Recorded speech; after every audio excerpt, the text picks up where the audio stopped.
We will destroy Japan. And I promise you, if you arrest any of them, if you stop any of them, if you attack any of them, I will come back to Japan and I will bring back vengeance. Our friend Johnny is back and he is more unhinged than ever. If you don't know who he is, Johnny Somali is a famous IRL streamer who became famous for harassing people, making racist remarks, and causing a lot of chaos for the clicks and views, for the content. Let's be honest, there's not really anything as such as Korean culture. The only Korean culture there is Korea is a cheap copy of Japan. Korea is a cheap copy of Japan with America mixed in. It's like, you know what I mean? Like, you guys don't really have your own culture. Let's be honest. Let's just be honest about that. Let's be honest about that. Hey, can I ask you a question? Can I ask you a question? Sorry? Where's the hose at? Bro, I don't know. The hose. I know what you mean. You know what I mean? You just said hose. Where's the hose at? You shouldn't be asking me though, because I don't know. What's your name? What's your name? I don't know, man. I don't think you deserve my name anymore. Man, come on, man. These chick assholes. Where the hose at, nigga? She said you don't deserve my name. Shut your Chinese ass up, bitch. His antics finally caught up with him when he was arrested in Korea for a number of charges. His trial is going to be happening, I think, next month. And most people thought that maybe this is going to be the end of him going online, making content. But nope, he's back on YouTube with a new video. Shout out to Legal Mindset. And it's even worse than ever before. He is now embracing everything, I guess, and calling himself a part of the criminal nuisance live streamer gang. Sounds really stupid. Threatening revenge against Japan, even referencing Hiroshima and Nagasaki, and a very disturbing rant. So we're going to check out this video. It's only 2 minutes and break down how bad this whole thing is. And let's talk about what's going to happen next. Hello to the people of Japan and the people of the world. I want to make this message because I've been gone for a long time. Let me introduce myself if you don't know me already. I am Johnny Somali. I am part of the criminal nuisance live streamer gang called CX. I am a high-ranking member in the black sheep of the family. We are ran by our top leader, Ice Poseidon. He's the leader of CX and Miskiff, the leader of OTK. We are part of a live streaming international criminal mafia of nuisance streamers. What the hell is he talking about? So 30 seconds in, he's already lost his mind. So first of all, it's this whole criminal nuisance gang. You're not part of some underground mafia. You're just a bunch of fools with cameras acting like clowns for views, acting like Ice Poseidon. I guess he's another streamer. It's some kind of mob boss. It's just wild. But the idea that this is exactly the kind of delusional behavior that got him arrested in the first place.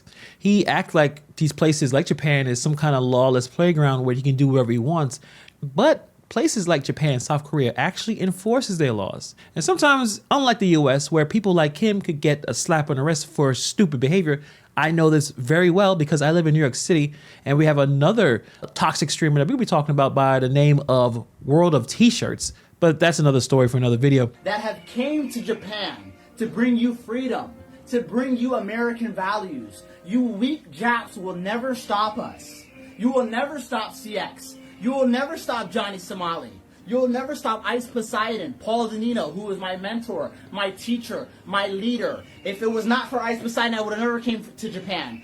The most insane part of this so far, I'm looking at this, is just the open racism. Quoting him, "You weak Japs will never stop us." Are you serious? After getting arrested, he thinks this is the best move, doubling down on the nonsense?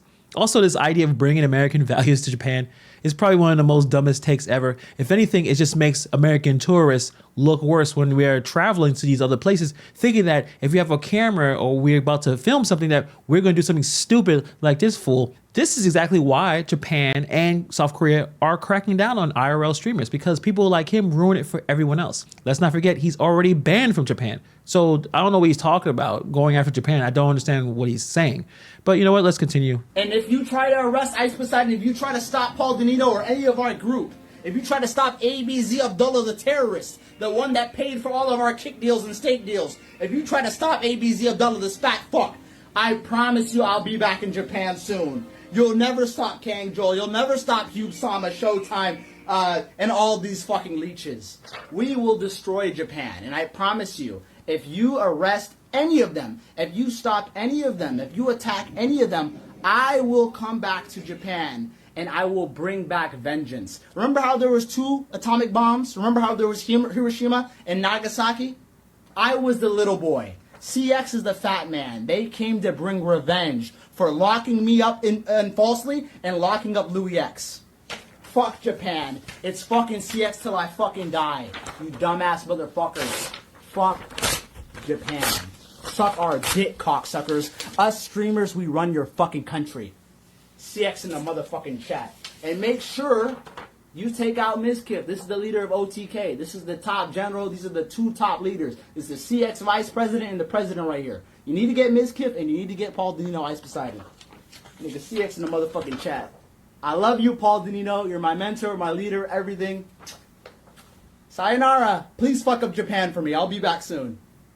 So Johnny Somali looks like he's doing some kind of jokingly alignment with some IRL streamers talking about Ice Poseidon. Now, this guy is pretty interesting in the live streaming world. You could say he's basically a pioneer of the IRL streaming community. His name is Paul Danino. He gained a lot of notoriety for chaotic, often reckless videos and content. Over time, he was accused of being a scammer, such as the CX Coin crypto controversy, where he allegedly profited while his followers lost money.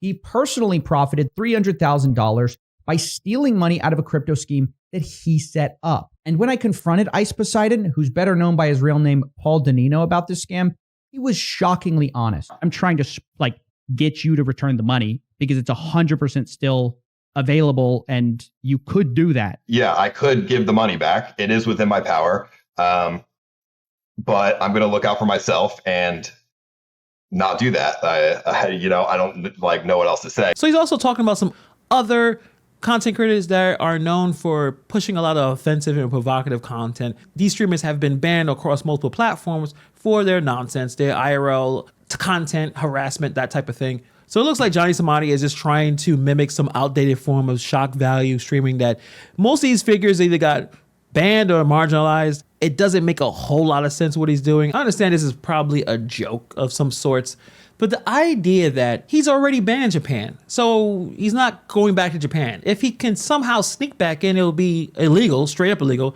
and he could obviously face some serious consequences if they catch him. Now, I know he's doing this for comedic effect. He's trying to be funny. And I understand that people are out there trying to take things to the edge, trying to be controversial. But this doesn't seem to make a whole lot of sense. Who is advising this young man? When you are in trouble with the law, whether domestically or internationally, sometimes you have to realize that not everything is a joke. Does he think somehow he's going to get some attention from, I don't even know who, conservatives? I don't even understand necessarily the joke here. I don't know what he's trying to do. It doesn't make a whole lot of sense. I mean, he's comparing himself to Hiroshima and Nagasaki. Like, does he understand how insane that is? He looks like he's threatening Japan, saying that he's going to come back for revenge while referencing the most tragic events in history. This isn't just cringe, it is dangerous. If Japan wasn't already watching him, I'm sure there definitely are now. And the worst part, he's doubling down on every single thing that got him trouble in the first place. The racism, the threats, the delusions of obviously being a part of some kind of streaming mafia. He's learning nothing from getting arrested. What makes this more ridiculous is that he should be more worried about South Korea. He was already arrested in Korea for harassing the locals and getting into all types of altercations on live stream. So I don't know what he's actually doing. He thinks by country hopping, acting like there won't be any real consequences for behavior. But that's not how the real world works. This isn't trolling anymore. It's repeated criminal behavior. And what makes this thing worse is this kind of behavior just going to get him banned from even more countries, more places. More nations have strict laws against offenders who engage in harassment and public disturbances. So where's he going to go next to continue this shtick, this brand of him being a complete fool? Where's that going to continue? Where other countries are going to basically going to say, you're not going to even be allowed to enter the country. So if he continues this pattern, he could find himself blacklisted from multiple regions, making travel nearly impossible. Some countries share databases on problematic tourists, meaning that his name could already be flagged for future entry denials. It's clear that Johnny Somali doesn't understand the severity of his actions. He thinks he's untouchable, and in reality, he's just making things harder for himself to exist anywhere outside a handful of places willing to tolerate his nonsense. If he keeps going at this rate, he won't be just banned from Japan or Korea. He'll be out of options altogether. So we'll see what's going on. It looks like he is doubling down. He's going to go down with the ship. And I guess he's going to make things very interesting for the people who are watching this train wreck. Let me know what you guys think about this in the comments below. Thank you for taking time to watch this video. And I'll see you guys in the next video.